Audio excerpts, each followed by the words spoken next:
Ahora recibamos a Arcadio Espada, miembro de la Asociación Libres e Iguales.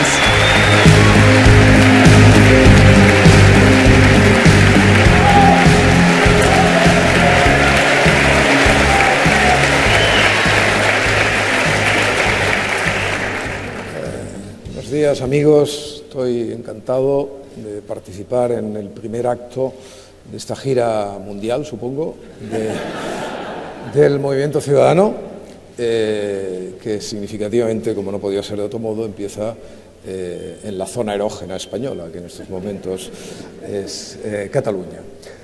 Bien, hace miles de años, cuando Ciudadanos empezaba a tomar cuerpo entre algunas personas de la ciudad, algunos amigos que estábamos fastidiados, la mayoría de nosotros pensábamos que Ciudadanos no podía ser en modo alguno un partido estrictamente catalán, o un partido de esos que llaman con uno de sus deliciosos eufemismos un partido de estricta obediencia catalana, sino que tenía que ser, naturalmente, un partido que no reprodujera ni en su propio ámbito político, ni en su propia acción, ni en su propia estrategia, ninguno de los vicios de los partidos nacionalistas.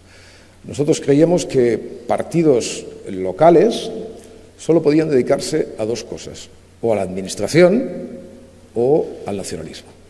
Y evidentemente nosotros queríamos un partido que hiciera política. Y un partido que hiciera política era un partido en España que tenía que actuar en todo el territorio español. Naturalmente, con modestia y con sentido común, empezando por donde había que empezar, pero sin rehuir de ningún modo el ámbito general de las Españas, ¿no? Ámbito que en estos días, precisamente de zozobra, se pone crudamente de manifiesto su necesidad y, en fin, casi la legitimidad ética de tenerlo en cuenta. Nosotros no queríamos ser ni Convergencia Democrática ni sus aliados, no queríamos ser tampoco el Partido Nacionalista Vasco, no queríamos ser la Unión del Pueblo Navarro y no queríamos ser, por ejemplo, tampoco el Partido Socialista de Cataluña, que es uno de los grandes partidos nacionalistas españoles, ¿no?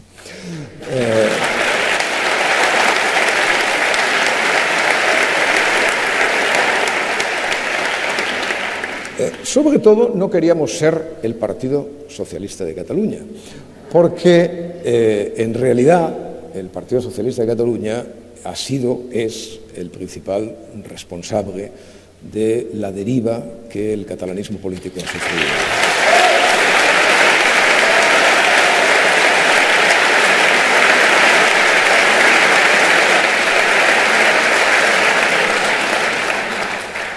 Y esto no es una cosa que pueda probarse con dificultad. Hay infinidad de elementos empíricos sobre la mesa. El primero que puso sobre la mesa catalana la noción del desacatamiento fue el presidente José Montilla, de infausta memoria, aquel que se llamaba catalán de Iznájar, y que fue el primero exactamente que llamó a los ciudadanos a desobedecer la sentencia del Tribunal Constitucional porque decía, como ahora dicen, que la democracia y nada más y nada menos que los sentimientos estaban por encima de las leyes. Pero es que hoy, ayer, de alguna manera, el Partido Socialista ha vuelto a dar señales vivísimas de ese desapego a la democracia y de esa querencia por el nacionalismo que ha caracterizado toda su andadura. Cuando el señor Mas, el presidente Mas, ha planteado la necesidad de hacer no esa ley de consultas, como le llama, con su característica ambición, sino esa consulta a la ley, que espero reciba de la ley una respuesta contundente y severa.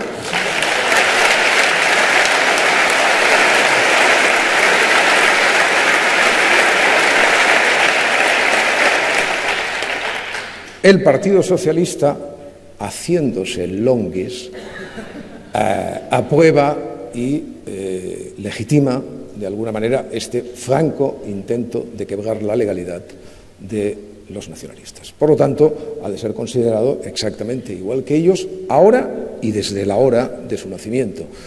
Por lo tanto, el Partido Socialista ha de ser señalado por cualquier demócrata catalán como el principal responsable de esta deriva nacionalista. Bien, eso sucedió en la fundación de Ciudadanos, su ambición por convertirse en un movimiento, en un partido político que actuara en España, sucedió, ya digo, hace mucho tiempo. Ni que decir tiene cuánto me alegró la iniciativa de poner en marcha el movimiento ciudadano y de extender efectivamente la idea del partido a toda España. Y hace 2 meses, un grupo de personas, de ciudadanos, como seguramente sabéis todos, fundamos lo que se llama el Movimiento de los Libres e Iguales, que efectivamente tiene como única misión el trasladar a la política y yo diría al civismo español el áspero debate sobre la democracia estrictamente que tiene lugar en estos momentos en Cataluña. El presidente Mas dijo ayer, defendiendo la votación escocesa, que votar une. Libres e Iguales, justamente inspirándose en estas palabras presidenciales antes de que fueran pronunciadas, considera que efectivamente el votar une. Y por eso, naturalmente, queremos que en cualquier circunstancia donde se necesite el voto de los españoles para cualquier cambio de su modelo de Estado, sean preguntados todos los españoles, como es natural.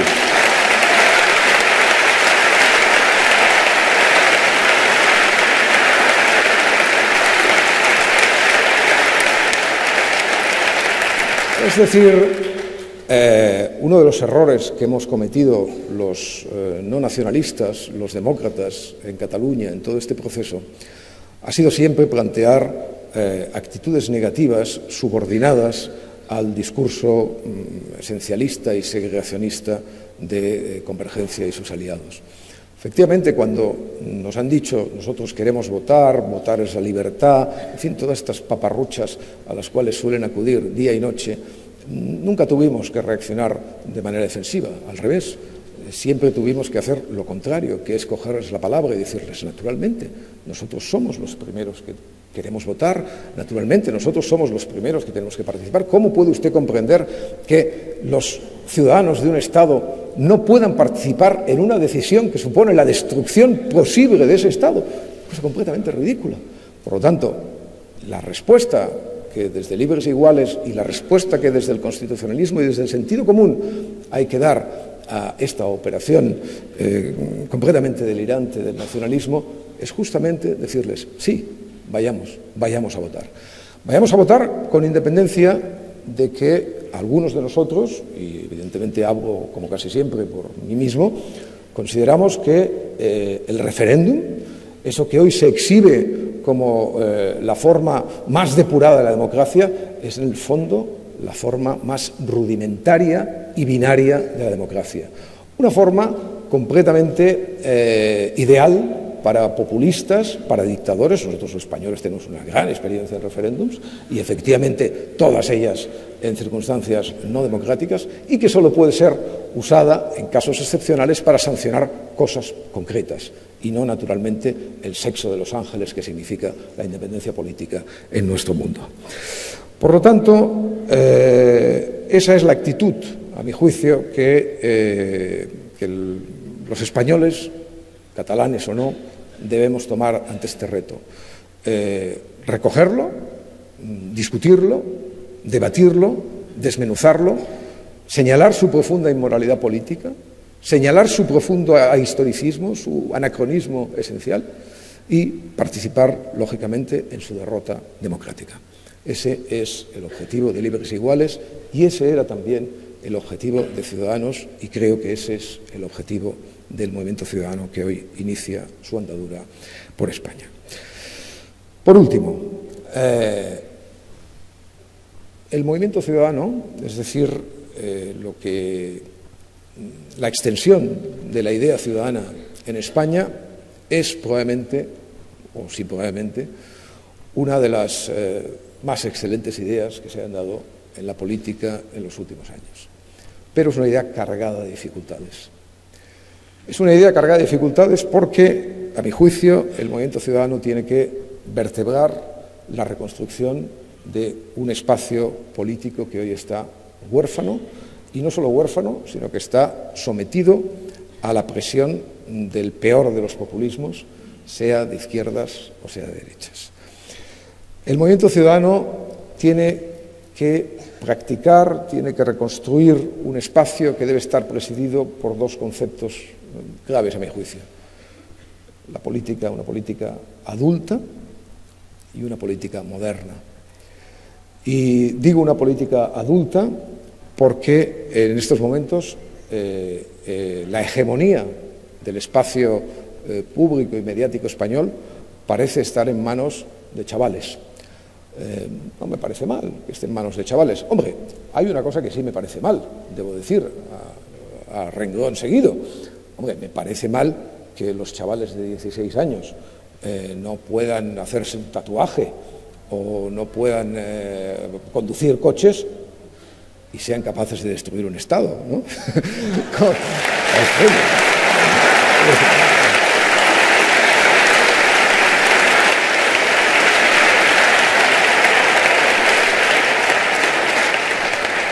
Es una excesiva concesión a la puerilidad, a mi juicio, ¿no? A mí los chavales me parecen estupendos siempre que no sean bobos, porque naturalmente los jóvenes, incluso los jóvenes son bobos, y evidentemente la juventud no es ninguna patente de corso para dejar de decir tonterías, por desgracia. Ojalá uno fuera joven y por el hecho de ser joven estuviera absolutamente indemne a la estupidez. No es el caso, y sobre todo no es el caso del populismo, especialmente de izquierdas, que en estos momentos asola los espacios mediáticos y la opinión pública española. Esa es la primera dificultad, naturalmente, luchar contra ese populismo encastado o encaspado, como queráis llamarle. El segundo es la vieja política que, para poner un ejemplo entre miles y de actualidad, subraya la inoportuna, la desgraciada decisión, por ejemplo, que hace unos meses tuvo el Partido Popular de reabrir un debate poco humillante para buena parte de la sociedad española sobre el aborto.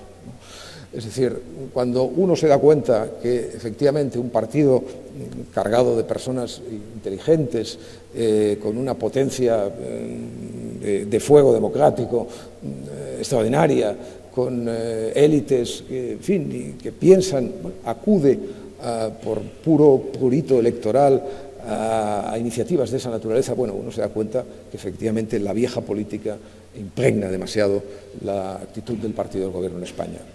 Contra esa política vieja y contra esa política pueril, Ciudadanos, el movimiento ciudadano, tiene que construir, repito, un proyecto político basado en lo adulto y en lo moderno. Y la última dificultad, y con ello acabo, naturalmente, es que el movimiento ciudadano tiene que convertirse en el instrumento de reagrupación de los afines y de los diversos. Es decir, tiene que proponerse como ese eje globalizador. Y, curiosamente, a veces los problemas, como bien sabemos, vienen más de los afines que de los diversos. Creo que la semana que viene el líder de Ciudadanos tiene una entrevista difícil en este sentido. Una entrevista para que, efectivamente, nuestros afines, empezando por ellos, seamos capaces de construir este movimiento que, como decía mi querida madre, España necesita como el comer. Nos costará hacerlo, pero lo haremos. Entre otras cosas porque los constitucionalistas y los demócratas catalanes, los libres e iguales de este país, si algo tenemos, es una infinita capacidad de paciencia. Muchas gracias.